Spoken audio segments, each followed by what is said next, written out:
Hello बच्चों and welcome back to our channel Edu Planeto. So today we are going to start with class 8th first chapter, that is chapter number 8, cell structure and functions. आज हम cell समझेंगे, cell होता क्या है, उसके structures और उनके different parts के फंक्शंस भी देखेंगे. Let's start the chapter. So first in this chapter we are going to study what is cell. Cell क्या होता है ना, discovery of cell, the cell, cell के बारे में कुछ और चीजें पढ़ेंगे, टाइप्स ऑफ सेल, कितने टाइप्स की सेल होती हैं, variety in the number, size and shape of the cell, मतलब शेप जो होती है सेल की, बहुत सारे सेल्स होते हैं जो जिनकी अलग अलग शेप्स होती हैं, साइज अलग होते हैं, किसी में सिंगल सेल होता है, किसी में बहुत सारे सेल्स होते हैं. ठीक है, तो सेल जो होती है इन सारे बेसिस भी इनकी वैरायटी होती है. Next we have cell structure and function, cell के अंदर कितने स्ट्रक्चर्स हैं और उनके काम क्या क्या होते हैं. Now we have parts of cell, cell has different parts. Now last we will compare the plant cell and animal cell, animal cell और प्लांट सेल को हम आपस में कंपेयर करेंगे. तो this is all what we are going to study in this chapter. So let's start. What is cell. अब पहला question हमारे पास आता है कि सेल क्या होता है. ठीक है, the cell is the basic structural and functional unit of life. किसी भी लिविंग ऑर्गेनिज्म, कोई भी चीज अगर अलाइव है, जिंदा है, उसमें जो सेल होता है that is basic structure and functional unit, मतलब जो उसकी पूरी बॉडी में काम हो रहा है that is done by the cell. वो पूरा काम कौन कर रहा है? Cell. All living organisms are made up of the cell. कोई भी लिविंग ऑर्गेनिज्म हो वो सेल का ही बनता है, इसलिए हम सेल को बिल्डिंग ब्लॉक्स भी बोलते हैं. बिल्डिंग ब्लॉक्स मतलब जिससे पूरा ऑर्गेनिज्म बना हुआ है. ठीक है, next we discovery of cell. अब जो सेल था ना, इसके पीछे एक बहुत सिंपल सी स्टोरी और बहुत अच्छी सी स्टोरी, आप सबको याद भी होगी, नहीं भी याद होगी. सो सेल की डिस्कवरी कैसे हुई थी? There is a scientist whose name is Robert Hooke. Robert Hooke नाम के साइंटिस्ट थे. उन्होंने क्या किया था, एक बार कॉर्क होता है, ठीक है, it is something like this which is made from the bark of tree. ये पेड़ की छाल दिख रही है, बार्क बोलते हैं इसको, पेड़ की बार्क से बनता है ये कॉर्क. ठीक है, तो उन्होंने एक बार देखा, एक कॉर्क की थिन सी स्लाइस थी, मतलब हम जब ऑब्जर्वेशन करते हैं हम पूरा पूरा कॉर्क उठा के ऑब्जर्व नहीं करते, उसकी एक पतली सी स्लाइस थी उन्होंने, और उसको खुद के डिजाइन माइक्रोस्कोप से देखा. ठीक है, उन्होंने जो माइक्रोस्कोप खुद बनाया था उससे जब उन्होंने उसे देखा तो उन्होंने क्या देखा कि उससे एक हनीकॉम्ब लाइक स्ट्रक्चर, मधुमक्खी के छत्ते जैसा स्ट्रक्चर दिख रहा है. ठीक है, हनीकॉम्ब इज मधुमक्खी का छत्ता जिसे बोलते हैं. यहाँ नीचे एक फिगर दिख रहा है, यहाँ पे देखिए, यहाँ पे रॉबर्ट हुक ने क्या ऑब्जर्व किया था, सर्टेनली ऐसा कुछ फिगर दिख रहा है. तो उन्होंने ऐसा फिगर देखा था और उन्होंने इसको क्या बोला था कि हनीकॉम्ब लाइक स्ट्रक्चर दिख रहा है यहाँ पे, इसलिए हनीकॉम्ब को बना दिया गया ताकि आप दोनों को कंपेयर कर सकें. उन्होंने बोला कि इस कॉम्ब में जितने भी सेपरेट हैं एक दूसरे से बॉक्सेस, उनको उन्होंने नाम दे दिया सेल. उनको उन्होंने क्या नाम दे दिया? सेल. सेल मतलब होता है एक छोटा सा रूम, ठीक है, कंपार्टमेंट. तो उन्होंने क्या बोला कि जो ये डिफरेंट अलग अलग बॉक्सेस हैं, इनको उन्होंने बोला कि दीज आर सेल्स. तो this is how the cell is discovered. इस तरीके से हमारा सेल डिस्कवर हुआ था. So now we have the cell. Cell के बारे में पढ़ेंगे. तो first we have in the living organisms, cell are the basic structure unit. किसी भी लिविंग ऑर्गेनिज्म में जो सेल होता है that is the basic structure unit, मतलब मेन काम पूरी बॉडी का कौन करता है? सेल करता है. अब अगर मैं यहाँ पे सेकंड पॉइंट में बोल रहा है, सेल को अगर हम ईटा से कंपेयर करें, ईटा ब्रिक्स को बोलते हैं. ब्रिक्स आर बेसिकली जो जब हम घर बनाते हैं तो the basic thing which is required is brick. बिना ईटे के घर नहीं बन सकता. तो सिमिलरली जो एक ऑर्गेनिज्म होता है, जो एक इंसान है, जानवर है, जो भी लिविंग ऑर्गेनिज्म है, उसको बनने के लिए सबसे पहले जरूरी होता है cell. Cell is the basic required unit of life. ठीक है. Third, it is the basic structure and function unit of life. Organisms are made up of cells. ये अभी बार बार हम लोग बोल रहे हैं कि सारे ही ऑर्गेनिज्म सेल के बने होते हैं और सेल का ही काम होता है सारा जितना भी बॉडी में होता है ना. Subcellular structures of the cell includes organelles, plasma membrane and if present the nucleus. Cell के अंदर जो और भी स्ट्रक्चर्स होते हैं उसमें कुछ आते हैं, for example organelles, plasma membrane and nucleus अगर प्रेजेंट हो. ठीक है, इनके बारे में हम चैप्टर में आगे और डिटेल में जानेंगे. Now the size of the cell. Cell का साइज 1 से 100 माइक्रोमीटर के बीच में होता है. They are very small. 6 we have cells are produced by the division of pre-existing cells. Cells जो बनते हैं ना वो पहले के सेल से ही बनते हैं. फॉर एग्जाम्पल कि अगर एक ट्री है, ठीक है, if you have a tree, so इसी ट्री से जो सीड होगा, इसी ट्री का कोई पार्ट होगा, उससे नया ट्री ग्रो करेगा. लेकिन ऐसा तो नहीं होता कोई बंजर जमीन है, वहां पे कुछ भी नहीं है, अचानक से ट्री ग्रो हो गया, दैट इज नॉट पॉसिबल, है ना। तो ट्री, अगर कोई नया ट्री ग्रो कर रहा है, इसका मतलब है कि वो प्री एग्जिस्टिंग सेल मतलब जो पहले कोई ट्री रहा होगा, है ना, या पहले किसी ट्री का सीड होगा, उससे ग्रो करेगा। तो हमेशा कोई भी नया सेल है, जैसे कि बेबी भी बॉर्न होता है, these are born from the cell of the parents, parents के सेल से बॉर्न होते हैं, ठीक है। तो कोई भी पहले सेल होना चाहिए जिससे कि नया सेल आता है, वही सेल डिवाइड होते जाते हैं और वो बाद में सेल्स और मल्टीप्लाई होते जाते हैं, ठीक है। ऐसा नहीं होता कि अचानक से सेल कोई आ जाता है। Each cells contain genetic materials that is passed down during the reproduction process. Genetic material that is जो जीन्स होती है, जो पेरेंट्स से ऑफस्प्रिंग में इंफॉर्मेशन ले जाते हैं, वो हर सेल के पास होते हैं, ठीक है। सेल्स क्या करते हैं कि जो पेरेंट्स के कुछ कैरेक्टर्स, ट्रेड्स, उनके कुछ जीन्स होते हैं, उनको बच्चों में लेके जाते हैं, ठीक है। आम का पेड़ कभी नीम का पेड़ थोड़ी बन जाएगा, तो similarly now cells in the living organisms are complex living structures unlike non-living bricks. अब नॉन लिविंग ब्रिक्स तो चलो फिर भी सिंपल से हैं, मिट्टी से ईंटें बन के खत्म बात, बट सेल्स उतने सिंपल नहीं होते हैं, सेल्स बहुत कॉम्प्लेक्स होते हैं। कॉम्प्लेक्स कैसे होते हैं कि उसके अंदर बहुत सारे ऑर्गेनेलीज हैं, उनके डिफरेंट काम हैं, फिर उसके बाद न्यूक्लियस है, न्यूक्लियस के भी अपने ऑर्गेनेलीज है, तो इट इज क्वाइट कॉम्प्लेक्स, ठीक है। तो हम सेल को ईंटों के साथ सिर्फ on the basis of simple structure के कंपेरिजन में किया, हमने सेल और ईंटे को एकदम एग्जैक्टली कंपेयर नहीं किया। Last we have all the basic chemical and psychological physiological functions like repairing, growth, excretion, movement, immunity, communication, digestions are happen inside the cell. जो भी होता है हमारी बॉडी में, that all happens inside the cell. Cell ही सारा काम करती है, ठीक है। ये हमने पढ़ा सेल के बारे में कुछ इंपॉर्टेंट बातें, कि सेल होता कैसा है, सेल का काम क्या होता है, सेल का साइज क्या होता है, और इसके बारे में और ब्रॉडली हम आगे पढ़ेंगे। Now we have a cell here, ठीक है। अब हम सेल का थोड़ा बेसिक स्ट्रक्चर देखेंगे। सेल की जो आउटर मोस्ट कवरिंग होती है, ठीक है, that is known as cell wall. इसको क्या बोलते हैं, सेल मेम्ब्रेन बोलते हैं, ठीक है। सेल मेम्ब्रेन क्या करता है, cell membrane separates the inner content of the cell from the outer environment. Cell के अंदर की जितनी भी चीजें हैं ना, सेल के अंदर जितनी भी चीजें हैं, उनको बाहर से सेपरेट करने का काम कौन करता है, सेल मेम्ब्रेन, ठीक है। अब जो सेंटर होता है, यहाँ पे होता है न्यूक्लियस, यहाँ पे क्या होता है, न्यूक्लियस। अब न्यूक्लियस और सेल वॉल के बीच में देयर इज अ लिक्विड, ये दिख रहा है पर्पल कलर का, दिस इज अ लिक्विड और fluid. This fluid is known as cytoplasm. इस फ्लूइड को क्या बोलते हैं हम लोग, cytoplasm. Cytoplasm is a fluid which is in between the nucleus and cell membrane, cell membrane और न्यूक्लियस के बीच में। अदर देन दिस, इसके अलावा Golgi apparatus, secretory vesicles, lysosomes, rough endoplasmic reticulum, peroxisome, nucleus, centriole, mitochondrion and ribosomes. Nucleus को नहीं, nucleus अलग है। Other than this, these all are known as cell organelles. Cell organelles कहते हैं, ठीक है। इन्हें क्या बोलते हैं हम लोग, सेल ऑर्गेनेलीज। तो cell organelles, nucleus, cell membrane, cytoplasm, इन सब के बारे में हम इस चैप्टर में भी आगे समझेंगे, ठीक है। ये हो गया general introduction.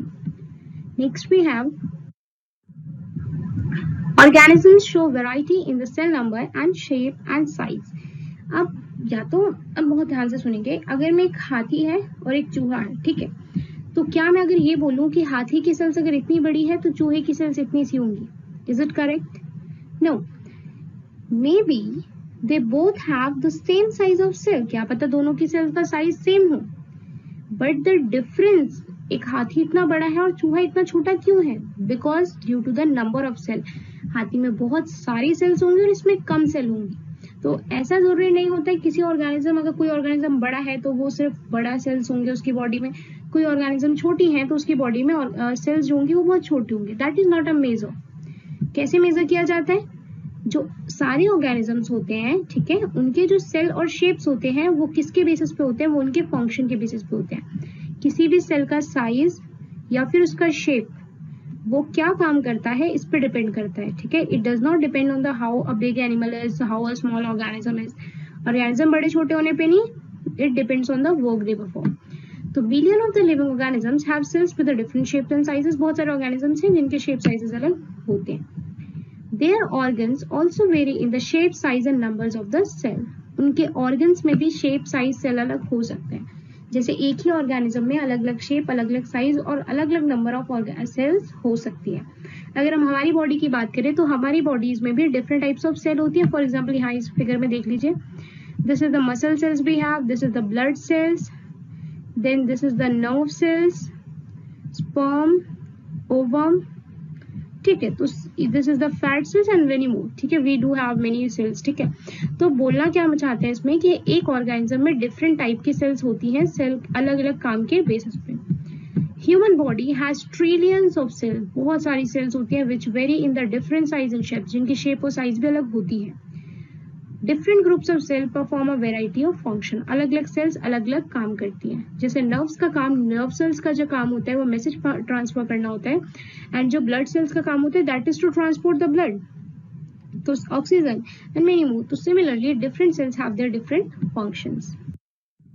Next we have number of the cells. Cell के नंबर्स की बात करते हैं। On the basis of the numbers, cell का अगर नंबर देखा जाए तो नंबर के बेसिस पे सेल को हम दो टाइप्स में कैटेगराइज करते हैं। एक होता है मल्टी सेलुलर ऑर्गेनिज्म, एक होता है यूनिसेलुलर ऑर्गेनिज्म। मल्टी वर्ड से ही समझ में आ रहा है बहुत सारा।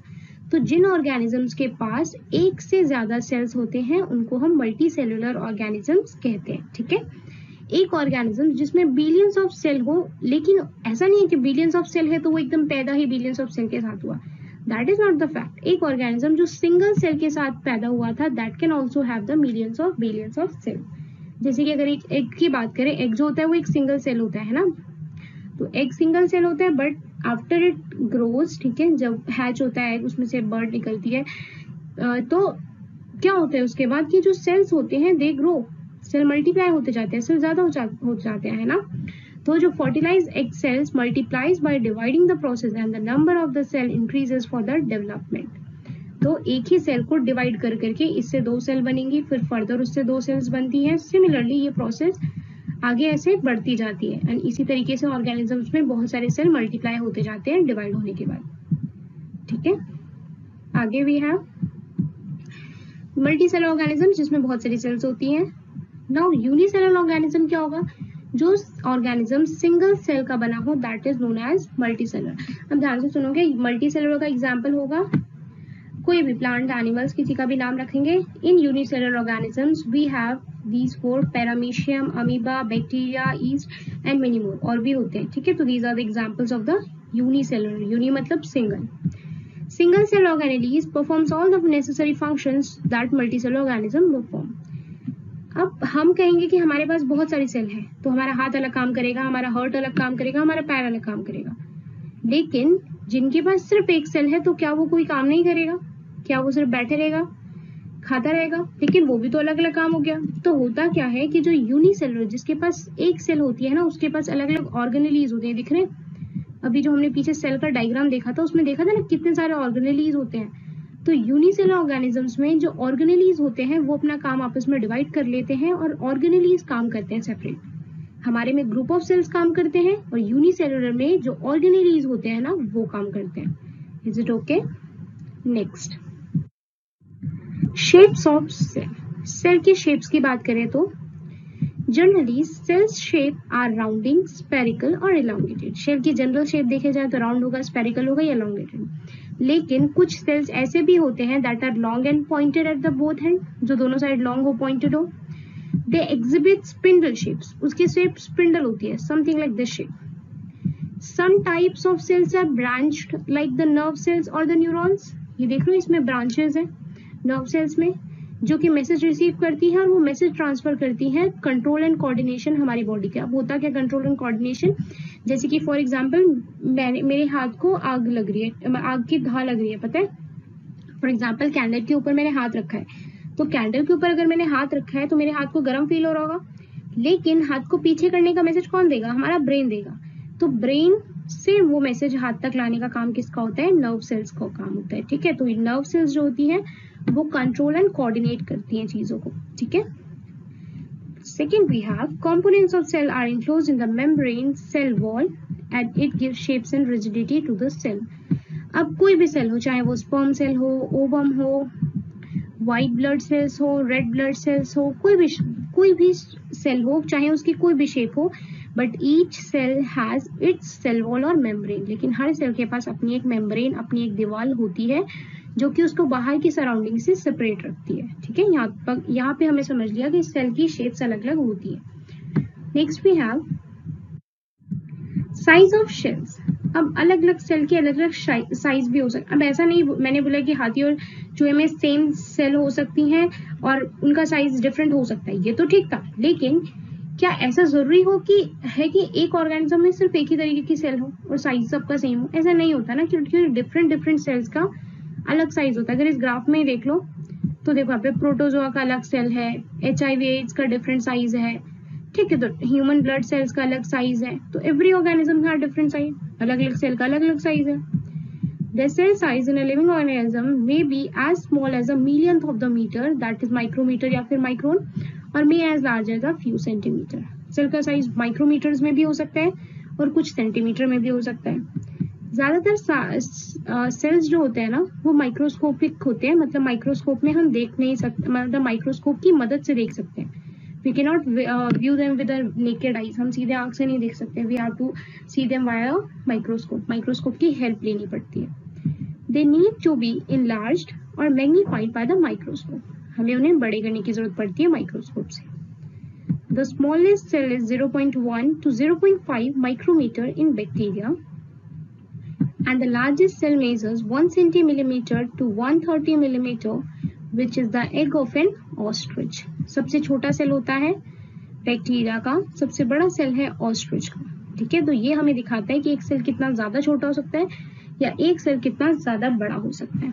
The size of cell has no relation with the size of the body of an animal और प्लांट। जो बात मैंने स्टार्टिंग में ही बोली कि किसी भी ऑर्गेनिज्म का साइज, उसके सेल का साइज दोनों आपस में रिलेट नहीं कर सकते। जरूरी नहीं है एक ऑर्गेनिज्म कितना बड़ा है कितना छोटा है उससे हम देख के बता दें कि which size of cell does it belongs. ठीक है, किस टाइप की उसके पास सेल्स होंगी। Next we have, do you know smallest cell, हमारी बॉडी का सबसे छोटा सेल कौन सा होता है? दैट इज बैक्टीरियल सेल, अभी हमने पढ़ा। लार्जेस्ट सेल किसका होता है? ऑस्ट्रिच का, ये भी हमने देखा। एक और बचा था लॉन्गेस्ट सेल। लॉन्गेस्ट सेल मतलब हमारी बॉडी में सबसे लॉन्ग सेल, देखो लॉन्ग इस तरीके से है, smallest in the size and largest is also in the size. Longest cell होता है नर्व सेल। नर्व सेल जो होती है ना वो बहुत लॉन्ग होती है। अब इतना लॉन्ग में समझ लेना हमारी बॉडी से बाहर निकल जाए, इट इज जस्ट मेजर। ठीक है, नेक्स्ट टाइप्स ऑफ सेल। अब हमने सेल के बारे में पढ़ा, अब सेल के थोड़े टाइप्स देख लेते हैं। We have two types of cell, one is prokaryotic cell and other is eukaryotic cell. Prokaryotic cell और यूकैरियोटिक सेल में क्या डिफरेंस होता है कि जो प्रोकैरियोटिक सेल्स होते हैं उनके जो न्यूक्लियर के अंदर का मटेरियल होता है उसके साथ कोई न्यूक्लियर मेम्ब्रेन नहीं होती है। मतलब हमने जो सेल का पीछे डायग्राम देखा था उसमें देखा था ये सेल वॉल है, बीच में न्यूक्लियस है। ये जो न्यूक्लियस होता है ना इसके बाहर एक दीवार होती है, जैसे इसके अंदर भी एक छोटा सा एक इसमें अंदर भी न्यूक्लियॉन्स होते हैं, इसके अंदर भी न्यूक्लियर प्लाज्म होते हैं, इसमें भी बहुत सारी चीजें होती हैं। अगर एक न्यूक्लियस को अगर ब्रॉड करके देखें तो इसके अंदर भी डिफरेंट स्ट्रक्चर्स होते हैं। ठीक है, तो इन स्ट्रक्चर्स को बाहर सेल से ना मिले ये अंदर की चीजें, इसके लिए इसके बाहर एक दीवार होती है, that is known as nuclear membrane. उसको क्या बोलते हैं? न्यूक्लियर मेम्ब्रेन बोलते हैं। तो होता क्या है कि कुछ ऑर्गेनिजम्स ऐसे होते हैं जिसमें न्यूक्लियर मेम्ब्रेन नहीं होती है। ठीक है, कुछ ऑर्गेनिजम्स में न्यूक्लियर मेम्ब्रेन नहीं होती है जिसकी वजह से न्यूक्लियस के अंदर का सारा सामान पूरा ऐसी, न्यूक्लियस के अंदर की जो भी चीजें वो ऐसी एनवायरनमेंट में ट्रैवल कर रही होती है। ठीक है, बाहर के सेल के साथ वो मिक्स रहती है, तो ऐसी सेल्स को हम बोलते हैं prokaryotic cells. The organisms with these kind of cells are called prokaryotes। इस टाइप के सेल्स वाले ऑर्गेनिजम्स को प्रोकैरियोट्स बोला जाता है, जिसमें से प्रो मतलब प्रिमिटिव होता है, कैरियोट्स मतलब न्यूक्लियस। प्रिमिटिव मतलब वो ऑर्गेनिजम्स जो ज्यादा नहीं बने थे अभी। प्रिमिटिव मतलब होता है ना जो पहले के टाइम में मतलब उनका स्ट्रक्चर बहुत सिंपल होता है। Example bacteria and blue green algae.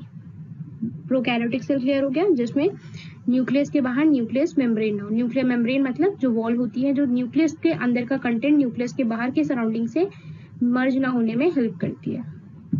Eukaryotic cells are the opposite, that are ऐसे सेल्स जिनका कि न्यूक्लियस हो उसके बाहर न्यूक्लियर मेम्ब्रेन हो, जिससे कि न्यूक्लियस के अंदर के सामान, न्यूक्लियस के अंदर के जो ऑर्गेनिजम्स हैं, जो लिक्विड है, nothing can mix with the materials from the outer cell. ठीक है, बाहर के सेल से चीजें ना मिक्स हो, उसमें कौन मदद करता है? Nuclear membrane. सो ऐसे सेल्स को हम बोलते हैं यूकैरियोटिक सेल। यू मतलब होता है ट्रू, कैरियोट्स मतलब nucleus. So this is the difference between eukaryotic and prokaryotic. Prokaryotic cells जो होते हैं, ऐसे जो ऑर्गेनिजम्स होते हैं उसको प्रोकैरियोट्स बोलते हैं, और ऐसे ऑर्गेनिजम्स को यूकैरियोट्स यहाँ पे लिखा हुआ है, ठीक है। Next we have cell structures and function. Cell के अंदर कितनी चीजें होती हैं और उनके क्या क्या डिफरेंट काम होते हैं। Each organ in the living organism perform different functions such as digestion, assimilation and absorption. Similarly, different organs of a plant perform particular function या फिर specialized function, that is root helps in the absorption of water and minerals. अब बोल क्या रहा है यहाँ पे कि जो एक बॉडी होती है हमारी या फिर किसी भी प्लांट की, उसमें डिफरेंट ऑर्गन्स या डिफरेंट पार्ट्स होते हैं जिनका कुछ काम होता है, ठीक है, और वो काम फिक्स होता है। फॉर एग्जाम्पल प्लांट में जो रूट होते हैं उनका काम है कि पानी और मिनरल को लीव्स तक पहुंचाना। Similarly leaves have the role of making the food. ऐसा तो नहीं है किसी दिन पेड़ बोल रहा है कि चलो ठीक है रूट्स तुम मेरा आज काम कर लो, मेरे पत्ते को आज आराम करने की जरूरत है, ऐसा तो नहीं होता। तो होता क्या है कि एक ऑर्गेनिज्म जो होता है उसमें जो सेल्स होती हैं, बहुत सारे सेल्स जब एक साथ ग्रुप फॉर्म करते हैं तो दे फॉर्म टिश्यू। टिश्यू क्या होता है? Group of cells. Now this group of cells जो ये टिश्यू होते हैं, ये जब टिश्यूज जो एक साथ ग्रुप में आते हैं दे फॉर्म्स द ऑर्गन। ये क्या बनाते हैं? ऑर्गन, ठीक है, यहाँ पे दिख रहा है। अब ये ऑर्गन जो है वो पूरा एक सिस्टम फॉर्म होता है। सिस्टम मतलब जिसमें बहुत सारे ऑर्गन्स होते हैं, वो एक पर्टिकुलर काम करते हैं, तो this forms the organ system, ठीक है। ये क्या बन गया? Organ system. जैसे कि एक सेल था, उसने टिश्यू बनाया, टिश्यू से एक लीफ बना, ठीक है। टिश्यू किसका था? लीफ का टिश्यू था, तो उससे एक लीफ बना। नाउ बहुत सारे लीफ मिलके फोटोसिंथेसिस की प्रोसेस करके पूरा एक ऑर्गन सिस्टम बना रहे हैं। अब ये जो ऑर्गन सिस्टम होता है वो आपस में मिलके क्या बनाता है? ऑर्गेनिज्म, ठीक है। जैसे कि एक इंसान है, उसमें ब्रीदिंग के लिए अलग सिस्टम है, एक्सक्रीशन के लिए अलग सिस्टम है, तो ये सारे सिस्टम साथ में क्या बनाते हैं? एक ऑर्गेनिज्म को। तो इस तरीके से एक सेल से एक ऑर्गेनिज्म बनता है। Next we have parts of cells. We have a diagram of a cell in which the outermost covering is cell coat, जिसको कि हम लोग सेल मेम्ब्रेन बोल सकते हैं, ठीक है, यस, या फिर cell wall. Now plasma membrane is basically the inner lining, ठीक है। ये जो लाइनिंग है ना, this is known as plasma membrane, ठीक है। Rough endoplasmic reticulum is in cell organelles and ribosome is also a cell organelle. होता क्या है अभी हम पढ़ेंगे। Mitochondrion is also a cell organelle.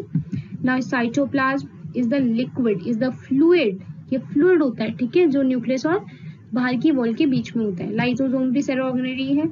Smooth endoplasmic, free ribosome, centriole, these are all cell organelles, ठीक है। नाउ गोल्गी apparatus भी same है। न्यूक्लियर एनवेलप, अब उसके अंदर न्यूक्लियस होता है, ठीक है। नाउ उसके अंदर nuclear pore, chromatin thread, nucleolus and nucleus, these are all the inside of the nucleus thing, ठीक है। तो ये हमारे पास सेंटर में न्यूक्लियस है and outside we have a wall, that is cell wall. So first we have cell membrane. Cell membrane क्या होता है? The cytoplasm and the nucleus are enclosed within the cell membrane, also known as the plasma membrane. Plant के बाहर या फिर animal के बाहर, plant और animal cells के बाहर, सॉरी, जो एक wall होती है, ठीक है, this wall is known as cell membrane या फिर plasma membrane. इसी wall को हम लोग cell membrane या फिर plasma membrane कहते हैं। It is the living part of the cell, thin, delicate and elastic. ये living part होता है, ये बहुत पतला होता है, इलास्टिक भी होता है। This membrane separates the cell from the, जैसे कि बार बार बताया मैंने कि जो अंदर की चीजें हैं, सेल के अंदर की चीजों को बाहर के एनवायरनमेंट से अलग रखने में कौन हेल्प करता है? सेल मेम्ब्रेन, ठीक है। अंदर की चीजें बाहर के साथ नहीं मिक्स हो, तो in this cell membrane helps. Next we have it is selectively permeable. Selectively permeable होने का मतलब होता है, ध्यान से सुनेंगे, जो सेल होती है ना, सेल के बाहर की जो दीवारें होती है, जो मेम्ब्रेन है, वो सबको अंदर नहीं जाने देती। जिन चीजों की जरूरत सेल को है, सिर्फ वही चीजें इस वॉल के अंदर जा पाती हैं। इसी को बोलते हैं सेलेक्टिवली परमिएबल होना। सेलेक्टिवली परमिएबल का मतलब कि जिन चीजों को ये अलाउ करेगी अंदर जाने के लिए, सिर्फ वही चीजें अंदर जा पाएंगी, ठीक है। तो ध्यान रखेंगे, सेल मेम्ब्रेन होता है सेलेक्टिवली परमिएबल, मतलब वो कुछ ही चीजों को अंदर या बाहर जाने देती है। It gives shapes to the cell, cell को शेप कौन देता है? सेल मेम्ब्रेन, ठीक है। जिस तरीके का सेल मेम्ब्रेन होगा अंदर का कंटेंट भी उसी तरीके का एटमॉस्फेयर में रहेगा, and similarly it get the shapes. In addition to the cell membrane, an outer thick layer in the cell of the plants called the cell wall. Animals में तो cell membrane होता है सिर्फ, ठीक है, या plasma membrane. Plants में इसके बाहर भी एक होता है, that is known as cell wall.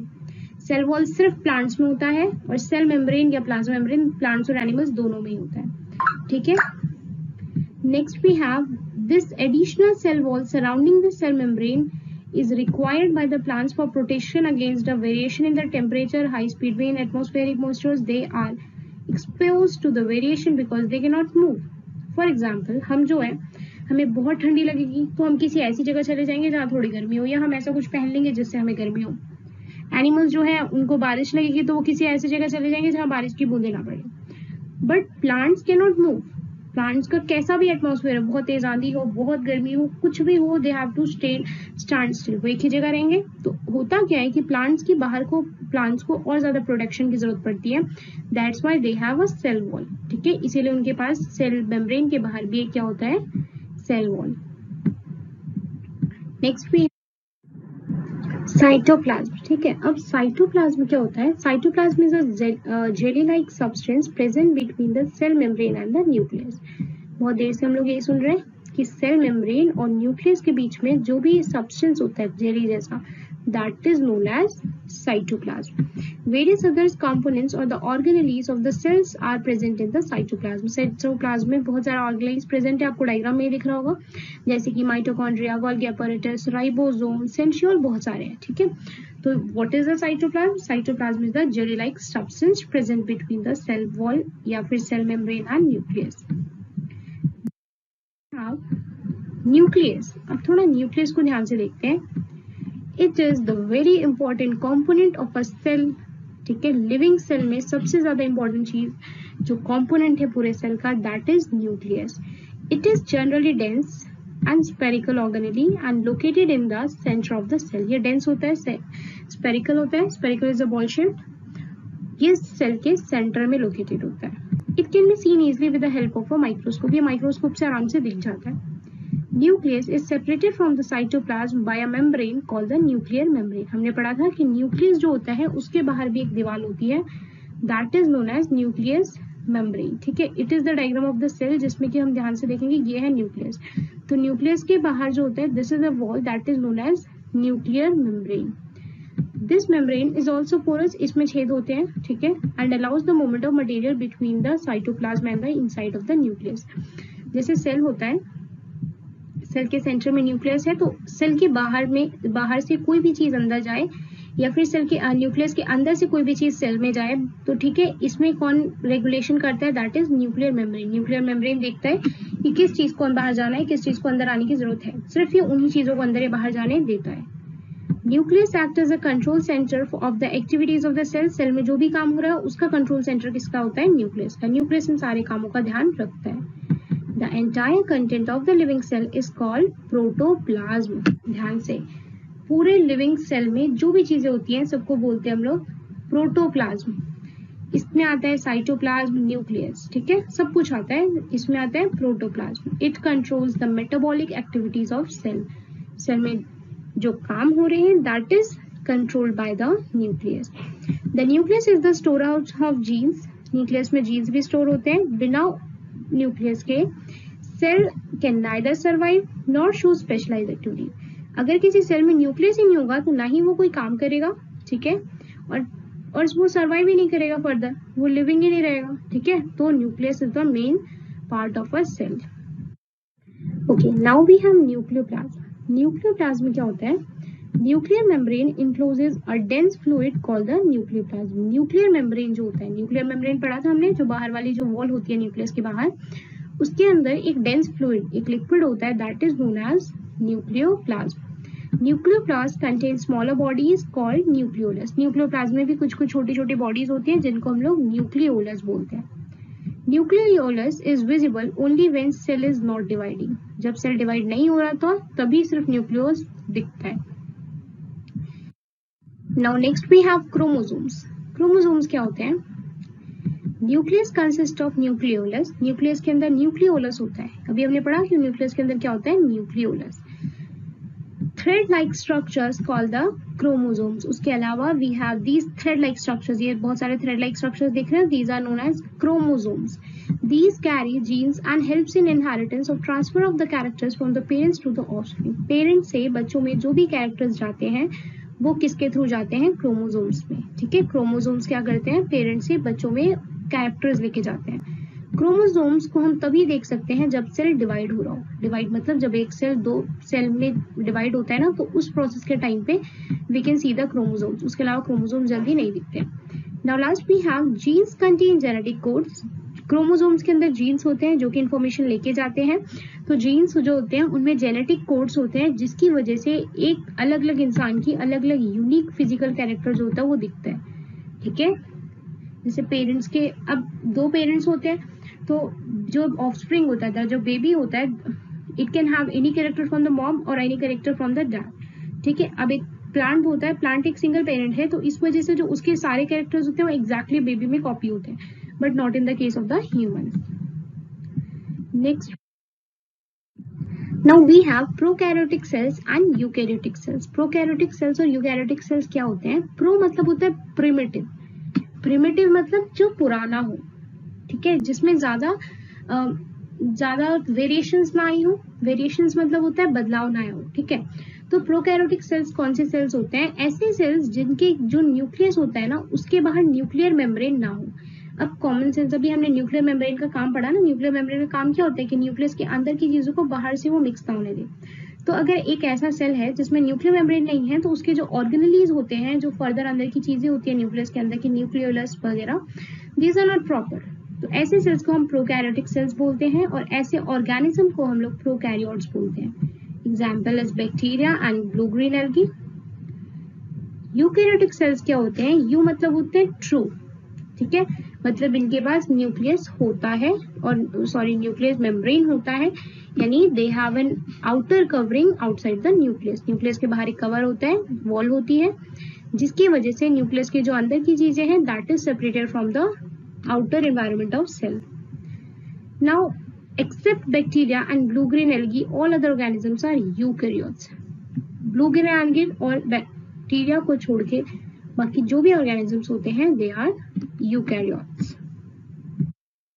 Next we have mitochondria. These are basically cell organelles. अब क्या स्टार्ट हो रहे हैं, cell organelles मतलब सेल के अंदर जो चीजें होती हैं। Now first we have mitochondria. Mitochondria क्या होते हैं, ये small rod shaped organelles होते हैं, ठीक है। अगर तुम डायग्राम वगैरह में देखोगे तो it just shows like this, ठीक है। तो दीज आर माइटोकॉन्ड्रिया। माइटोकॉन्ड्रिया छोटे छोटे राउंड शेप के ऑर्गेनेलीज होते हैं, इनको हम लोग पावर हाउस ऑफ सेल भी कहते हैं क्योंकि ये यहाँ पे रेस्पिरेशन होती है, ठीक है। These are known as powerhouse of cell. Number of mitochondria depends on the function perform by the cell. एक सेल क्या काम करता है, ठीक है, उस पर डिपेंड करता है कि उस पर कितने ज्यादा माइटोकॉन्ड्रिया कितने कम माइटोकॉन्ड्रिया होंगे। Mitochondria helps process cell division, cell growth and cell death. Cell growth के समय पे, सेल डेथ या सेल डिवीजन के टाइम पे माइटोकॉन्ड्रिया काम करता है या मदद करता है। Mitochondria is located in the cytoplasm. Cytoplasm जो जेली लाइक फ्लूइड था सेल के अंदर, उसके अंदर ही माइटोकॉन्ड्रिया होते हैं। माइटोकॉन्ड्रिया ही नहीं, बाकी जितने भी सेल ऑर्गेनेलीज होते हैं they are all in cytoplasm. Next we have plastids. Plastids क्या होते हैं, plastids are mainly present only in the plants and cyanobacteria. सिर्फ प्लांट्स या और साइनोबैक्टीरिया में ही प्लास्टिड्स होते हैं, ठीक है। प्लास्टिड्स क्या होते हैं, देखो बहुत सारे स्मॉल कलर्ड बॉडीज होती हैं जो कि पूरे साइटोप्लाज्म में फैली होती हैं लीफ सेल्स की, ठीक है। लीफ के जो सेल्स होते हैं ना उसमें छोटी छोटी कलर्ड बॉडीज होती है साइटोप्लाज्म। अब साइटोप्लाज्म में प्लास्टिड्स जो होते हैं वो तीन तरीके के हो सकते हैं। First one is chloroplast, then chromoplast and leucoplast. Chloroplast क्या होता है, क्लोरोप्लास्ट तो ज्यादातर बच्चों को पता रहता है। क्लोरोप्लास्ट ग्रीन कलर का प्लास्टिड होता है जिसकी वजह से पत्तों को ग्रीन कलर मिलता है, ठीक है। अब ये जो ग्रीन कलर का प्लास्टिक होता है ये ग्रीन इसलिए होता है कि क्योंकि इसके अंदर क्लोरोफिल होता है, ठीक है। ये जो क्लोरोफिल होता है वो एनर्जी ऑब्जॉर्व करता है और इसी की वजह से प्रोसेस ऑफ फोटोसिंथेसिस हो पाती है, तो क्लोरोप्लास्ट को आता है। नाउ क्रोमोप्लास्ट, क्रोमो क्या होता है, कलर्ड प्लास्टिड। कलर्ड मतलब पेड़ पे जहां जहां कलर्स दिखे हमें, for example we can see the fruits and flowers, flowers और फ्रूट्स को जब हम देखते हैं तो दीज आर कलरफुल, ठीक है। तो क्रोमोप्लास्ट क्या करता है, फ्लावर्स और फ्रूट्स को कलर देता है, ठीक है। They manufacture and accumulate carotenoid pigment, ठीक है। तो you don't have to remember the carotenoid pigment, तुम्हें सिर्फ इतना याद रखना है कि जो क्रोमोप्लास्ट होता है वो प्लांट्स में कलर देता है फ्रूट्स और फ्लावर्स को, और ल्यूकोप्लास्ट कलरलेस होता है। कलरलेस मतलब इसका कोई कलर नहीं होता है। They are generally present in the storage parts of the plant, जहाँ पे स्टोरेज वगैरह होती है। For example we can take the roots colourless होती है तो वहाँ पे ल्यूकोप्लास्ट होता है। तो this is the 3 types of plastid which are generally present in only plants and a cyanobacteria. Next we have lysosomes. Lysosomes क्या होते हैं, lysosomes are the storehouse of the digestive enzyme. Digestive enzyme जो होते हैं, जो food को digest करने में हेल्प करते हैं, वो कहाँ पे प्रेजेंट होते हैं, लाइसोसोम्स में। अब होता क्या है, they digest worn out organelles, food particles, bacteria, viruses and trapped by the cells। जो भी वेस्ट चीजें होती हैं, है ना, जो बैक्टीरिया वगैरह हमारी बॉडी में आ जाती हैं, जो वायरसेस आ जाते हैं, उसको सेल में जो लाइसोसोम्स होते हैं वो उसे खा के या फिर वो उन्हें डाइजेस्ट करते हैं। डाइजेस्ट मतलब वो उनके ब्रेक डाउन करते हैं। कभी कभी इन्हीं लाइसोसोम्स को सुसाइडल बैग भी बोला जाता है, ठीक है। ध्यान से, लाइसोसोम को क्या बोला जाता है, सुसाइडल बैग इसलिए बोला जाता है इन्हें क्योंकि कभी कभी क्या होता है, ये अपनी ही सेल को डाइजेस्ट करते हैं। ये जिस सेल में होते हैं वो उसी सेल को खा जाते हैं, और कभी कभी ये पूरे ऑर्गेनिज्म को डिस्ट्रॉय, खत्म कर देते हैं, ठीक है। तो इसी वजह से हम लाइसोसोम्स को कभी कभी सुसाइडल बैग भी बोला जाता है। सुसाइडल बैग इसलिए बोला जाता है क्योंकि अपनी पूरी पूरी सेल को खराब करने के लिए भी काफी है, ठीक है। Next we have ER, that is endoplasmic reticulum. Endoplasmic reticulum क्या होता है? It is a tubular network. It is a tubular network of membrane found within the cytoplasm of the eukaryotic cell. Eukaryotic cell मतलब ऐसे cell जिसमें कि nuclear membrane हो। इन sales के जो साइटोप्लाज्म होता है उसमें ट्यूबुलर नेटवर्क, ट्यूब्स टाइप के नेटवर्क्स प्रेजेंट होते हैं। These are known as endoplasmic reticulum. Endoplasmic reticulum 2 types के होते हैं, smooth endoplasmic reticulum, rough endoplasmic reticulum, ठीक है।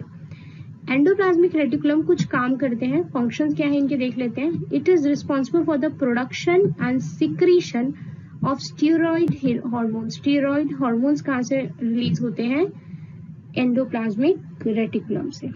Second, it is also responsible for the synthesis of essential lipids such as phospholipids and cholesterol. Phospholipids और cholesterol जो कहाँ से release होता है, कहाँ पे बनता है, that is in the endoplasmic reticulum.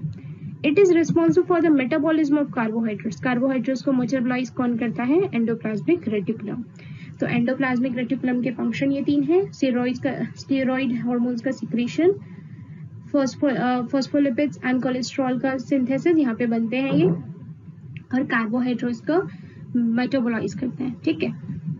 Next we have ribosomes, ठीक है। अब राइबोसोम्स क्या होते हैं, ribosomes are the most important cell organelle, ठीक है, composed of RNA and protein that converts the genetic code into the chain of the amino acids. Ribosomes जो होते हैं वो बहुत इंपॉर्टेंट सेल ऑर्गेनेली हैं। इसमें क्या होता है कि ये आरएनए और प्रोटीन्स के बने होते हैं, ठीक है, जिसमें कि ये इसका काम ये होता है कि जो जेनेटिक कोड, जो जीन्स, जो इंफॉर्मेशन लेके जाती है पेरेंट्स से ऑफस्प्रिंग में, वो उसे अमीनो एसिड्स की चेन में चेंज कर देता है। दोबारा, जो पेरेंट्स से ऑफस्प्रिंग में जीन्स के थ्रू इंफॉर्मेशन जाती है ना, उसको चेन्स में, अमीनो एसिड्स के चेन में कन्वर्ट कर देना किसका काम होता है, राइबोसोम्स का, जिससे कि इंफॉर्मेशन ले जाना आसान हो जाता है, ठीक है। Now this is the role of the ribosomes.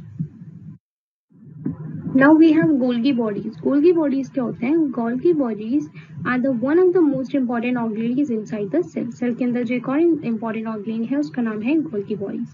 Golgi bodies को ना ध्यान से देखोगे, these are pancakes like, ठीक है, ये pancakes की तरह के ऊपर एक है। इनका काम ये होता है कि ये क्या करते हैं, जो प्रोटीन्स होता है ना उसको मॉडिफाई, शॉर्ट और पैकेज कर देते हैं एंडोप्लाज्मिक रेटिकुलम के लिए, है ना। एंडोप्लाज्मिक रेटिकुलम जो ER था, जो न्यूक्लियस के पास था ना, you have seen that in the last slides. तो उसके लिए वो क्या करते हैं, वो प्रोटीन्स को, ठीक है, प्रोटीन्स को मॉडिफाई करते हैं, शॉर्ट करते हैं और पैकेज करके फिर वो उसमें हेल्प कौन करता है, basically endoplasmic reticulum. And due to this it is also known as cell's mail room. इसी वजह से इनको हम सेल का मेल रूम भी बोलते हैं, ठीक है। सेंट्रोसोम्स क्या होते हैं, all animal cells have 2 centrioles, ठीक है, ये दिख रहा है सेंट्रोजोम्स बेसिकली। तो जो सारे ऑर्गेनिजम्स होते हैं, एनिमल सेल्स होते हैं, उनके पास दो सेंट्रियोल्स होते हैं। They help in the cell during the cell division. जब सेल डिवाइड हो रहा होता है उस समय कौन हेल्प करता है हमें? Centrioles. A centrosome comprises of 2 microtubule rings known as the centrioles. जो सेंट्रोजोम होता है उसमें दो माइक्रोट्यूबुल होते हैं, रिंग्स टाइप होते हैं, these are known as centrioles.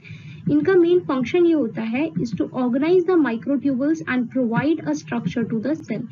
ये जो माइक्रोट्यूबुल्स होते हैं ना, इसको ऑर्गेनाइज करके पूरे सेल को एक प्रॉपर स्ट्रक्चर देता है। It also pulls the chromatids apart during the cell division. Cell division के टाइम पे जब क्रोमेटिड्स होते हैं उनको जब दूर करने की जरूरत पड़ता है तो दे आर वेरी हेल्पफुल, ठीक है। तो सेंट्रियोल्स इसमें हेल्प करते हैं कि वो क्रोमेटिन मटेरियल्स वगैरह जो होते हैं उनको सेपरेट कर सकें। तो this is the mainly role of centrosome. You only have to remember that every animal cell have centrosome and centrosome have 2 centrioles that help during the division of cell. उसके बाद we have vacuole. Vacuoles क्या होते हैं? Vacuoles are the membrane bound transparent organelle present in the both animals and plant cells. Animals और plants, ठीक है, दोनों की ही सेल में ट्रांसपेरेंट एक सेल ऑर्गेनली है जो प्रेजेंट है, दैट इज वैक्यूल, ठीक है। वैक्यूल क्या होता है? They are small and many in animals. Animal cells में वो बहुत छोटे छोटे होते हैं, बहुत सारे होते हैं, but in the plant cells they are large and one in most of the plants. और ज्यादातर प्लांट्स में सिर्फ ये एक होते हैं। यहाँ पे जो डायग्राम है, this is a diagram of the plant cell, ठीक है। ये प्लांट सेल का डायग्राम कैसे है? बिकॉज इट हैज 2 वॉल्स, ठीक है, ये दिख रहा है ना, एक है cell membrane and it is cell wall. Now vacuoles present the turgidity of the cell and also store waste material in them. Vacuoles preserve मतलब संभालते हैं या स्टोर करते हैं या फिर we can say सेव करते हैं। They help in preserving the turgidity of the cell. Cell मजबूत रहे, इसमें कौन हेल्प करता है? vacuoles। ये vacuoles क्या करते हैं? जो भी सेल का वेस्ट मटेरियल होता है ये अपने अंदर स्टोर करके रखते हैं। Vacuoles are occupied with the water containing inorganic and organic molecules. Vacuoles जो होते हैं उसमें वाटर कंटेनिंग मॉलिक्यूल्स होते हैं, ठीक है, इनमें ऑर्गेनिक और इनऑर्गेनिक दोनों टाइप के मॉलिक्यूल्स होते हैं। The fluid present in the vacuole is called cell SAP.